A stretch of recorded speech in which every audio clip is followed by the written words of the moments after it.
কি ব্যাপার? এই আপনারা কারা?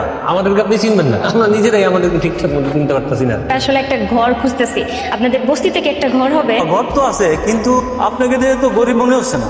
আসলে আপনারা গরিব না বড় লোক? আমরা বড় লোকই ছিলাম আর কি। ওই শহরের সবকিছু শেষ হয়ে গেছে, আমরাও গরিব হয়ে গেছি। একটা ভালো দেখে ঘরের ব্যবস্থা করে দেন না। আসেন আমার সাথে। দোস্তান, আমি গরমে পাগল হয়ে যাচ্ছি, আর দেখছো কি বাজে দুর্গন্ধ। আমার কি মনে হয় জানো, তুমি মনে হয় একটু হাত মুখ ধুলে ঠান্ডা পানিতে তোমার মনে ভালো লাগবে। যাবা? বাথরুমটাও তো ঘরের মধ্যে নেই, সেই মঙ্গে যাওয়া লাগবে হাত মুখ ধোয়ার জন্য। কয়েকটা দিনে তো একটু কষ্ট, আসুন। তোমার জন্য ইসে তোমার এখন বিরিয়ানিটা আনতে কইছে কিনা? এখনই তো ধরাটা খাইতাম। এত কিছু মনে থেকে কি খাবার দাবারের যে লোভ, এটা কন্ট্রোল করা যায়? সবসময় ভালো মন্দ খাওয়া অভ্যাস তো। আচ্ছা, এরপর থেকে মনে রাখবো, এরপর থেকে আর আনবো না। আজকে এটা খেয়ালই চলো। যাক, তোমার মতো কিফটা যা আমার কথা ভাইবা বিরিয়ানিটা নিয়ে আসছে, এই জন্য তোমার ধন্যবাদ। দাও। তোমার মতন একটা বউ থাকলে ভালোবাসা কমে? আচ্ছা, আপনার নাম কি? আমার নাম তো রমেশ মিয়া।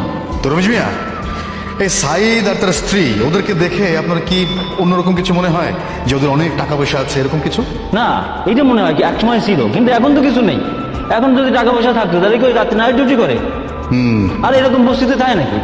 তা ঠিক, কিন্তু তারপরও হয় না যে একটু বাজার সদায়ের ধরন বা খাওয়ার ধরন দেখে তো অনেক কিছু বোঝা যায়। আরে বাজার তো করে একদম সস্তা শাকসবজি এগুলো কেনে। তারপরে আজকাল অনেক বড় লোকরা ওই খাবার দাবার দেয় না, ওরা তো সেগুলো হাত পেতে নিয়ে আসে বাসায়। আমার কিন্তু এগুলো আর ভালো লাগতেছে না, বুঝছো? তুমি এখনই ইনকাম ট্যাক্স অফিসারের ফোন দাও, ফোন দিয়ে সব বলো। কি বলো? এখন যদি সবকিছু বলে দিই তাহলে তো আমাদের সব চালাকি ধরে। চালাকি ধরা পড়লে পড়বে, কিন্তু তুমি স্যারকে সব বলে দিবা।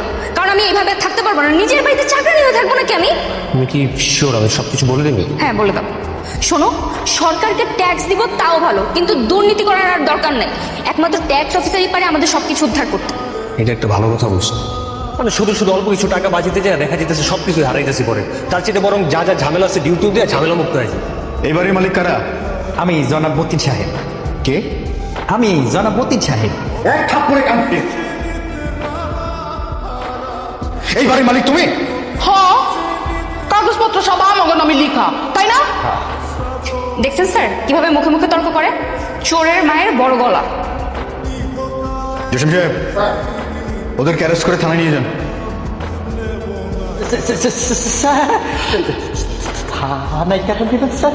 সুযোগের সদ্ব্যবহার করে মালিকের টাকা পয়সা বাড়ি গাড়ি এগুলো আত্মসাৎ করার দায়ে তোমাদেরকে হাজতে ভরা হবে। আরে, যাও এখানে দাঁড়াও, যাও। স্যার মাফ করে দেন, ভুল হয়েছে আমাকে, স্যার ভুল হয়ে গেছে। আমাদের মাফ করে দেন, আমি সব কিছু দিয়ে দিব। সত্যি সত্যি ফেরত দিয়ে দিবি তো? হ্যাঁ ম্যাডাম, সব দিয়ে দিব স্যার, আপনাকে যা আছে সব দিয়ে দিব। তাও আমি স্যার, স্যার কোন জন্য পুলিশে যান? হ্যাঁ স্যার। মনে থাকবে? জি স্যার। আসসালামু আলাইকুম ভাবি। ভালো থাকেন। হ্যাঁ, আপনি ভালো থাকেন। চলো।